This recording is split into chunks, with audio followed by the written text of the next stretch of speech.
I want to give you guys some insight into what it's really like to live in Spain, specifically in Ibiza. Experiences I share are based on my personal time here.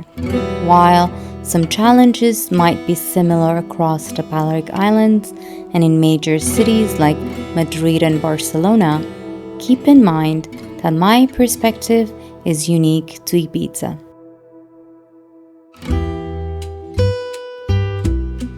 We've been living in Ibiza for almost 9 months now, and we already changed houses 3 times. Finding long-term housing can be extremely challenging. Thankfully, we didn't need long-term housing, but it's an issue many people face in Balearic Islands, especially in Ibiza.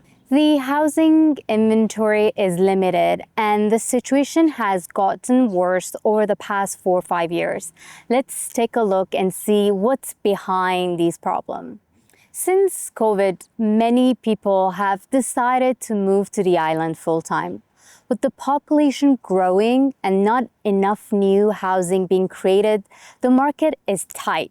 On top of that, seasonal workers struggle to find a proper housing, making this situation even more challenging. I seen just a room go up for 2,000 euros per month, which is insane. When you start a long-term lease, it starts with 1-year term, but the thing is, it automatically renews year after year, up to 5 years or even 7 years if the landlord is a legal entity. Now, here's where it gets tricky. During those 5 years, landlord pretty much cannot ask you to leave unless there's a really good reason. This whole setup makes them pretty nervous about renting out their place for the long haul because they're kind of stuck once you move in. So a lot of them end up hesitating to rent out properties long term because they don't want to lose control over who's living there and for how long.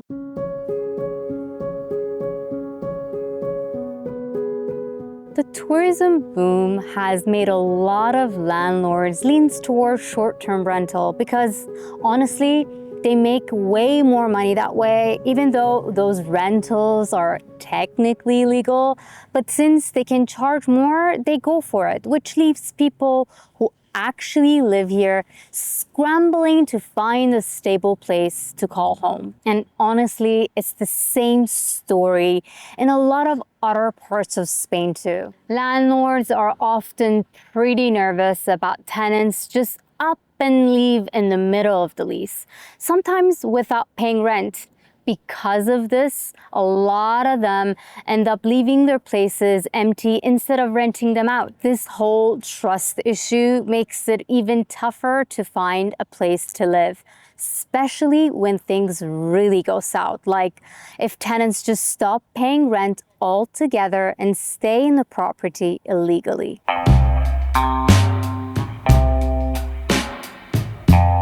Ever since COVID, it feels like grocery prices have been climbing non-stop all around the world.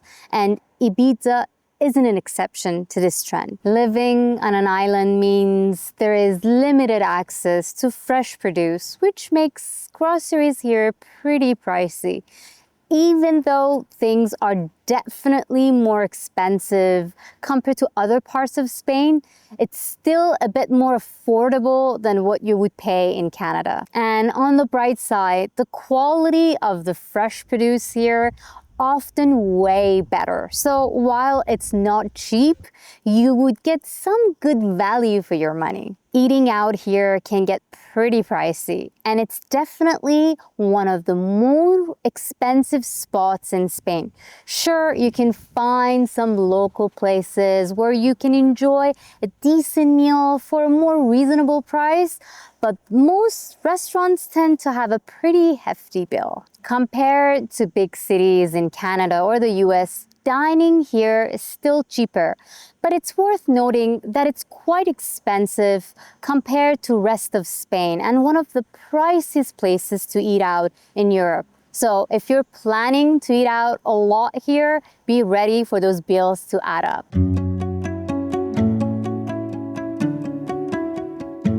Ibiza, isn't it exactly the most walk-friendly place? And while public transportation does exist and pretty reliable, but if you're not living in Ibiza town or other towns around, there are better transport options. Getting around can be a real challenge without your own car. If you're out in the countryside, having your own vehicle is almost essential to make life easier. So if you're planning to move here or visit for a while, having a car will definitely make things more convenient.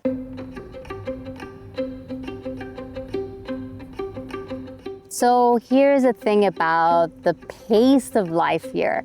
It's totally different from what we're used to in North America.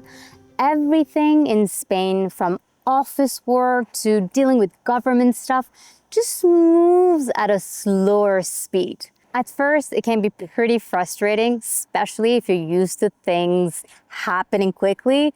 But honestly, it's also a great lesson in patience and has really shown me the value of taking things one step at a time.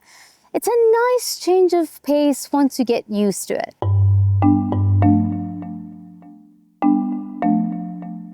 One of the best things about living in Ibiza is definitely the incredible weather we get all year round.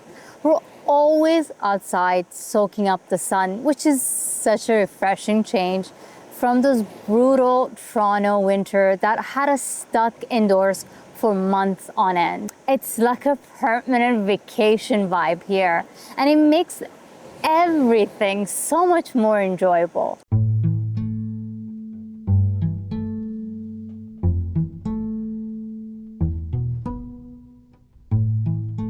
So after living in hustle and bustle of a city like Toronto, the peaceful vibe of Ibiza has been such a breath of fresh air.